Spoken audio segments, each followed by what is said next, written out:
Hey, what's going on, ladies and gentlemen? I'm SullyPwnz, and welcome back to Let's Play Mario vs. Donkey Kong Tipping Stars for the Nintendo Wii U. In the previous episode, we took on World 2 Jumpy Jungle, so today, I'm going to be taking on World 3 of this game, and that is Runaway Warehouse. And I have to say, it's a pretty easy world, but it's my least favorite world out of all 8 worlds. And the reason for that is because it reminds me a lot of Mario's Cement Factory. For those of you guys who don't know what Mario's Cement Factory is, well, essentially it was a Game & Watch, and I remember one year for Christmas, my parents bought us all Game & Watches, and by us I mean me and my siblings, and I was the one stuck getting Mario's Cement Factory, and I absolutely hated it ever since. And this world reminds me a lot of Mario's Cement Factory, and the gimmick for this world is actually conveyor belts. You know how in every world there's actually a different item that they give you to use to help you get through the worlds, and in this one it's conveyor belts. It's not a bad world, it's not like I hate it or anything, it's just my least favorite out of all 8 worlds in this game. But nonetheless, it's still a really fun and easy world. I mean,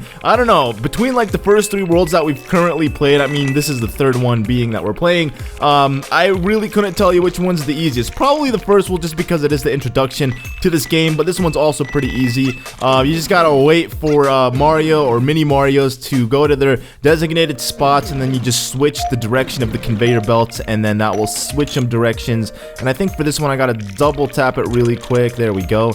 And then I gotta get this guy to come down, and then I'm gonna remove this, and then place the girder down here, and then get ready to switch. Ooh, I literally timed that like on point. I mean, you're supposed to do it a little bit better than I did, because what would happen is they wouldn't be on the girder at the same time. So then when one reaches his spot, I'm gonna have to switch the direction, and then they're just gonna, I don't know, it would have been a huge mess. So I got really lucky there. I guess I was too focused on what I was saying to play this game properly. But if I wasn't like live commentating this, I feel like I'd honestly play a lot better. Alright, moving on to 3-2.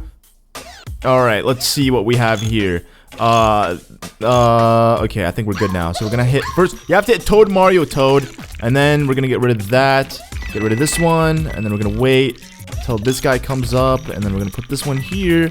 Okay, this one you have to be really quick. Alright, okay, there we go. I timed that one perfectly. I mean, I don't know how I did that, but I did, and there we go. Oh, ooh, you know how many times I had to play this one because the toads would collide into one another and they wouldn't want to move? I mean, I played this one so many times to that point, like, where I'd have to restart it just because of my timing. Timing, you have to be extremely precise with this world, otherwise you're gonna screw things up a lot. And that is the huge problem about this game. At least this world, it's just the timing, and you're gonna have to play the levels more than once to get the hang of them. At least that's how it was for me. I mean, unless you're like super gifted at playing video games, I wouldn't know how you'd be able to play this game just one time and know how to do it right on the first try. Alright. Moving on to 3-3. This one's actually pretty easy, but also timing is required with Peach right here. Okay, let me see. There we go. Woo! There we go. We timed that one perfectly with Peach, because she has to grab the 2 coins and then hit the big coin. And then right here, we just activate Mario and Toad, and then they will start walking. And oh god, actually, I think I screwed this up. Oh my goodness, I made that one like perfectly. Peach was not supposed to like collide with Mario and Toad. She was supposed to actually be in front right now, but I guess I screwed that up a little bit. I mean, it's not really a huge issue. Like, I don't know, I've seen some people on YouTube do like crazy things in this game, and they're like able to beat this in like literally tens of seconds, like 10 seconds, and they'll be done with like a level. I don't know how they do it, but they do, and it's really surprising to me. And I'm not gonna lie if I say I'm not envious of that, but I think I'm doing pretty well. I'm not doing like super good in terms of time, but I feel like in the end we're still gaining a lot of, or doing it in a timely fashion. On this one also you have to be very precise. I hate this part right here that I'm about to do with Mario. There we go. Because sometimes when you try to place the spring, it doesn't actually place it because Mario is walking on top of the place where you're supposed to place the spring, and you can just screw yourself up big time. Now right here we just have to activate Toad. This one's actually probably my favorite level in this world, just because it's really fun to do, and it's just, I don't know, just the puzzles in it is just really cool. Sometimes when levels are hard, it's good, because I do enjoy that challenge. Like right here we have to, there we go. The reason why I hit that twice is because I wanted to give Mario that time in order to bounce on this spring right here, and I think Toad is good. Okay, so I managed to time that one perfectly somehow.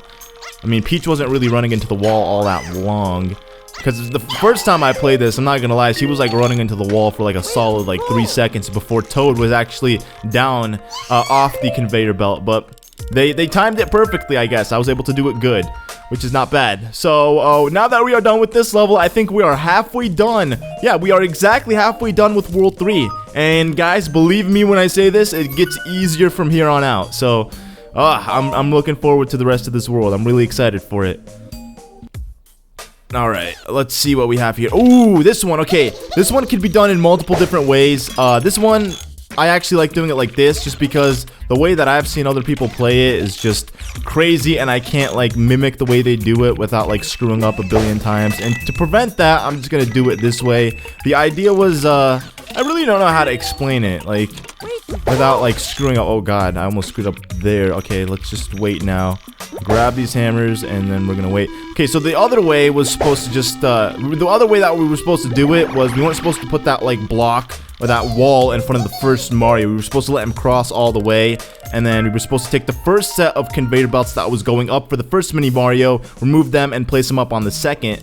I mean, it was only gonna save us like a couple of seconds, not really a huge deal, because considering we are actually getting the golden trophy every single time, I don't think a couple of seconds would really be a huge issue if we didn't get the extra points. But this level, ooh, this one's also really fun. So what we're gonna do here is we're actually gonna switch the way, and then we're gonna build 2 little girder spots here, and we're gonna let Mario walk for a little bit. And then this one also, you have to time it perfectly, and what I mean by timing is you have to time activating the Toad perfectly. So the way I like to do it and time it is when Mario hits the wall, you activate Toad exactly at that point. Because there's gonna be a point in this level where they'll collide, and here's a way to actually slow that down too. So we're gonna build this for Toad here, and then we're gonna build this little girder bridge up this way. And the reason we're doing that is because it slows Mario down a little bit, and then we're gonna do it the same on the opposite end. And the reason why we wanted to do that is because at this point they'll either collide or they'll make it through like this, just the way they did it. I always had that issue when I first played this level. They would always collide into one another, and then the Toad would end up going backwards, and I'd have to restart it.